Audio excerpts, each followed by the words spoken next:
কবিগুরু রবীন্দ্রনাথ ঠাকুরের কবিতা সাধারণ মেয়ে।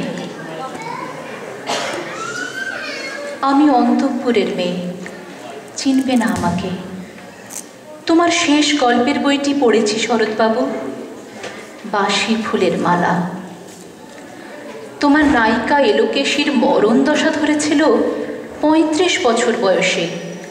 ২৫ বছর বয়সের সঙ্গে ছিল তার রেশারেশি। দেখলেম তুমি মহোদয় বটে, জিতিয়ে দিলে তাকে। নিজের কথা বলি, বয়স আমার অল্প। একজনের মন ছুঁয়েছিল আমার এই কাঁচা বয়সের মায়া, তাই যেন পুলক লাগতো আমার দেহে। ভুলে গিয়েছিলেন অত্যন্ত সাধারণ মেয়ে আমি। আমার মতো এমন আছে হাজার হাজার মেয়ে, অল্প বয়সের মন্ত্র তাদের যৌবনে। তোমাকে দোহাই দিই, একটি সাধারণ মেয়ের গল্প লেখো তুমি। বড় দুঃখ তারও স্বভাবের গভীরে অসাধারণ যদি কিছু তলিয়ে থাকে কোথাও, কেমন করে প্রমাণ করবে সে? এমন কজন মেলে যারা তা ধরতে পারে? কাঁচা বয়সের জাদু লাগে ওদের চোখে, মন যায় না সত্যের খোঁজে। আমরা বিকিয়ে যাই মরীচিকার দামে। কথাটা কেন উঠল তা বলি। মনে করো তার নাম নরেশ। সে বলেছিল কেউ তার চোখে পড়েনি আমার মতো। এত বড় কথাটা বিশ্বাস করব যে সাহস হয় না, না করব যে এমন চোরকই। একদিন সে গেল বিলেতে। চিঠিপত্র পাই কখনো বা। মনে মনে ভাবি, রাম রাম, এত মেয়েও আছে সে দেশে, এত তাদের ঠেলাঠেলি ভিড়, আর তারা সবাই কি অসামান্য, এত বুদ্ধি, এত উজ্জ্বলতা। আর তারা সবাই আবিষ্কার করেছে এক নরেশ সেনকে, স্বদেশে যার পরিচয় চাপা ছিল 10-এর মধ্যে। গ্যালোমেলের চিঠিতে লিখেছে লিজির সঙ্গে গিয়েছিল সমুদ্রে নাইতে। বাঙালি কবির কবিতা কলাইন দিয়েছে তুলে, সেই যেখানে উর্বশী উঠছে সমুদ্র থেকে। তারপরে বালির পরে বসলো পাশাপাশি। সামনে দুলছে নীল সমুদ্রের ঢেউ, আকাশে ছড়ানো নির্মল সূর্যালো। লিজি তাকে খুব আস্তে আস্তে বললে, এই সেদিন তুমি এসেছ, 2 দিন পরে যাবে চলে। ঝিনুকের 2টি খোলা, মাঝখানটুকু ভরা থাক একটি নিরেট অশ্রুবিন্দু দিয়ে, দুর্লভ, মূল্যহীন।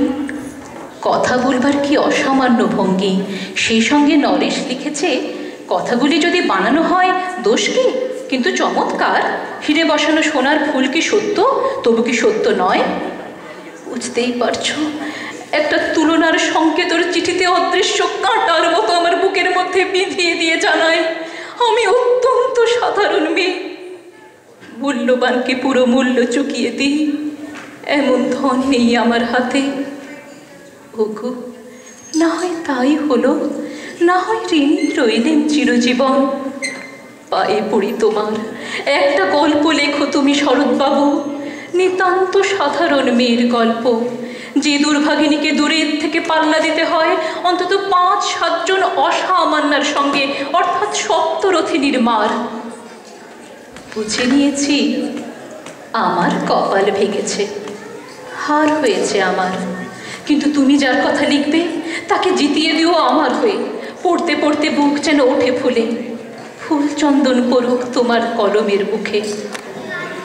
তাকে নাম দিও মালতী, ওই নামটা আমার।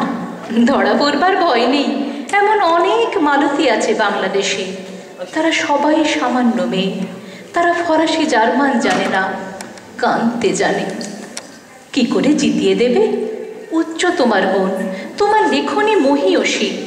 তুমি হয়তো ওকে নিয়ে যাবে ত্যাগের পথে, দুঃখের চরমে, শকুন্তলার মতো। দয়া করো আমাকে, নেমে এসো আমার সমতলে।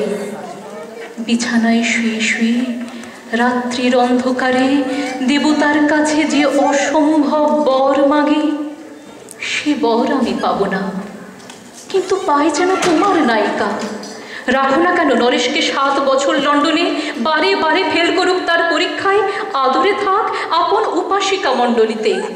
ইতিমধ্যে মালতী পাশ করুক এমএ কলকাতা বিশ্ববিদ্যালয়ে, গণিতে হোক প্রথম তোমার কলমের এক আঁচড়ে। কিন্তু ওইখানে যদি থামো, তোমার সাহিত্য সম্রাট নামে পড়বে কলঙ্ক।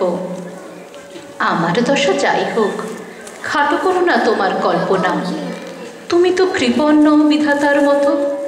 মেয়েটাকে দাও পাঠিয়ে ইউরোপে, সেখানে যারা জ্ঞানী, যারা বিদ্বান, যারা বীর, যারা কবি, যারা শিল্পী, যারা রাজা দল বেঁধে আসুক ওর চারদিকে, জ্যোতির্বিদের মতো আবিষ্কার করুক ওকে, শুধু বিদুষী বলে নয়, নারী বলে।